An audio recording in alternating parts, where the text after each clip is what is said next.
we're going to take a first look at JDBC code. The code in question is called basicjdbc.java. I'm in my Emacs editor. We're looking at the code. For convenience, I've put the source file together with a jar file that we need, the jar file that contains the PostgreSQL driver, into a zip called basicjdbc.zip. So that contains the jar and the source code. Before I compile and run this program, let me talk a little bit about what I needed to do to set things up. I'm on a Mac. When you install PostgreSQL on a Mac, on Windows, on a Linux system or other Unix-type system, the installer installs the database system as a system service. So that, for example, when you reboot the machine, PostgreSQL should be running. The installer also starts it the first time it does the install. Now, Postgres ships with a utility called PSQL. You see it here in item 1.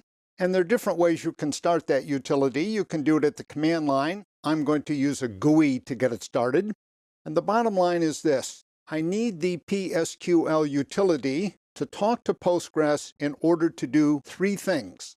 First, I want to create a user. Now, Postgres comes with a default user with a default password, but best practices is to create users of your own. I've created one called Fred, not too imaginative.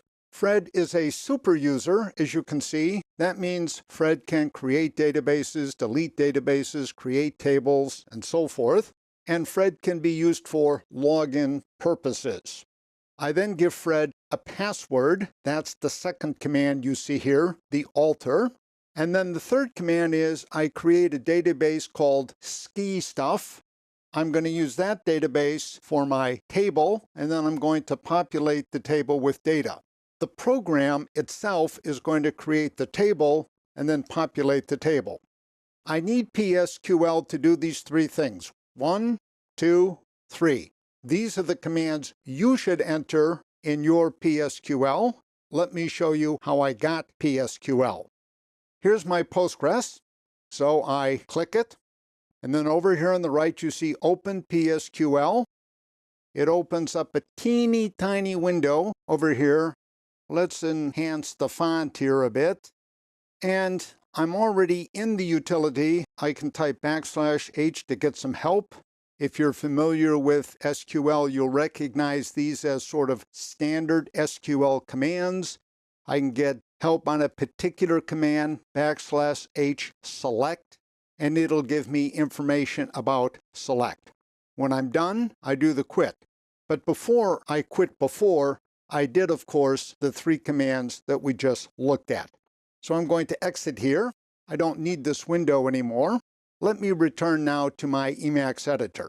So first, I did the setup thing. I got things ready to roll. I describe here a little bit about compilation and execution. Let me just make 2 quick points. You can see here for the compile, I just do the standard javac. I don't need anything special. All of the data types I'm using, you can see the imports above, ship with core Java. To execute, however, on the command line, I have to include the Postgres jar file because that contains the driver that we discussed earlier. Now, I'm doing a standalone app for convenience. If we were doing a web app, we would include this jar file in our WAR file. And we'll do an example of that, of course, a bit later. So here's the class, basicjdbc. For convenience, I've hardwired a bunch of data, 20 rows to be precise, and I'm going to populate a table with those rows. Down here in set login for DB, by the way, we're going to go through this very quickly the first time. We'll come back in the next lesson and look more carefully. I set the username and password. I need to check to see if the table already exists because I don't want to keep adding the same records over and over again. I want 20 and not more than 20. A little more documentation for later, but let me come down to this line to describe what I'm doing. I've got a string here, a URI, in other words, an identifier, a name, and you can see it has a very particular syntax, JDBC : PostgreSQL : and so on. The 3 variants for Postgres are listed above. and I'm using one of those. So I basically identify the database. That's called ski stuff. It's the one we created in PSQL.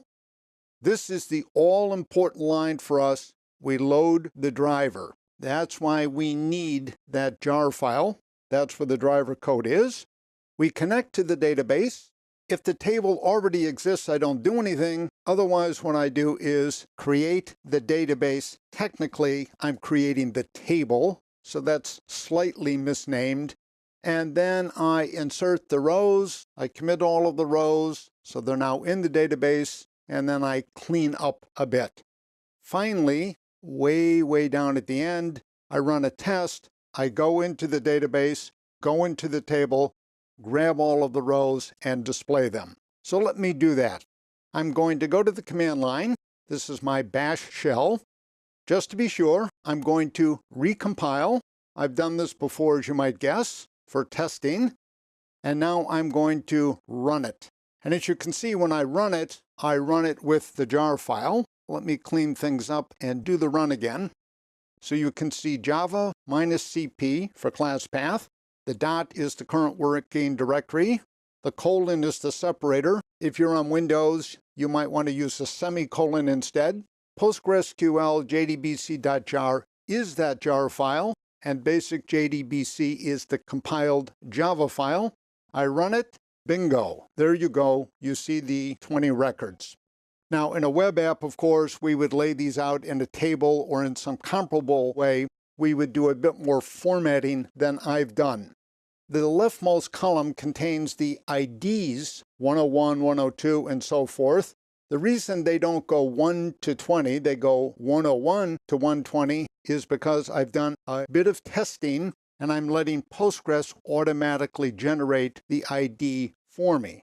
So Postgres is basically already circulated through the first 100 numbers during my testing, and these are now the current ones that it's using. If I run this again, by the way, I get exactly the same output because my program checks to see if there's already data in the table, and if so, it doesn't put more data in the table. In summary, we've had a very first and very quick look at the JDBC code. The code is meant to be both tutorial and practical. What I mean by practical is what I'm trying to do is automate the creation of a table and the population of that table with data so that we don't have to do that in a long, tedious fashion.